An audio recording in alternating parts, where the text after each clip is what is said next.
How to nollie flip on a fingerboard.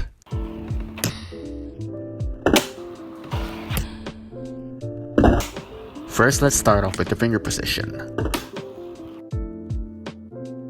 So for a nollie flip, you want to place your index finger at the center of the nose. You want to make sure that it's not too far off the edge or too far back, just the center of the nose. And for your middle finger, you want to place it just below the balls as usual. And this is my placement for a nollie flip.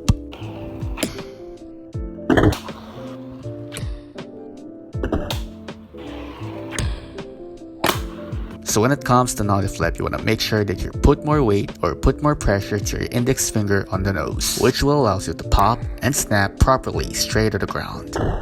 So after you pop your nose, the next step is you want to drag or to flick your middle finger toward off the tail of the board.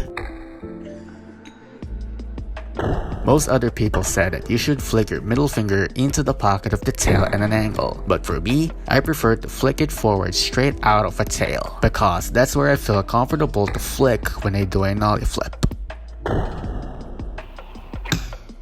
So remember, pop first, and then flicking is the second step. It's all about timing, just like I taught you in a regular kickflip. And then lastly, you want to catch it with your both fingers, land it, and roll away clean. The same goes for a switch kickflip.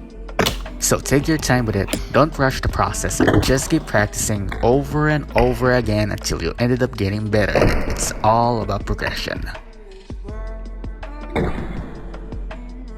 Well, there you have it. Now you know how to do a nollie flip. I hope this trick tip helps you. I'll see you in the next video, and remember who taught that to you.